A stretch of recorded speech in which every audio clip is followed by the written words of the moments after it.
Trečiadienio vakarą prie gausiai sportuojančių Vilniaus Vingio parko lankytojų prisijungė ir su regbiu norintys susipažinti žmonės.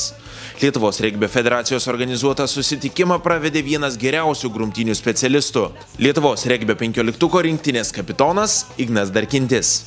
Lietuvos pašto darbuotojai, sporto žurnalistai, ledo ritulininkai ir savanoriai subūrė komandas ir mėgavosi regbio subtilybėmis. Tai kietas jautiesi, ja?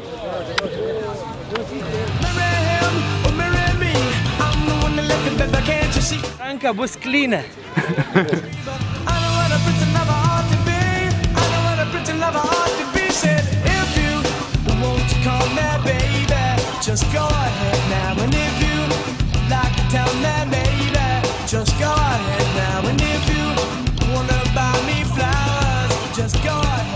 Buvau labai nustebęs, kada atėjo į treniruočių pabaigą, kada pradėjom daryti biškį su kamuoliu, pasavimu, buvo kas tikrai labai neblogai pasavo, neblogai bėgo linijas. Buvo ir pirmoji daly, kur darėm daugiau tokį grumtynėm techniką, sakyčiau. Mačiau, kad buvo žmonių, kurie pakankamai stiprus tiek kaip sakyti, iš juosmens ir iš nugaros, tai pakankamai nustebino. Manyčiau, kad kai kurie žaidėjai tikrai galėtų dar žaisti regbį ir dar neblogai sužaisti. Šitaip kažkaip, ne? Pasakys, pažiūrėk iš. Aha, įsikabinį. Šitaip? Ne, tu turi ant kelių turi būti. Ne ant kelių, tu pasakyti kelų turi. Ruošios? Nu, davai. Stop. Super. Labai gerai. Stop. Žinai, kad žmona matys šitai? Matys žmona?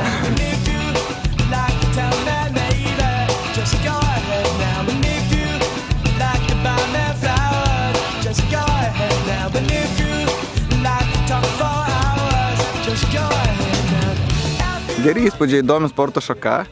Anksčiau žiūrėdavo ją per televizorių, neteko susidurti niekada žaisti.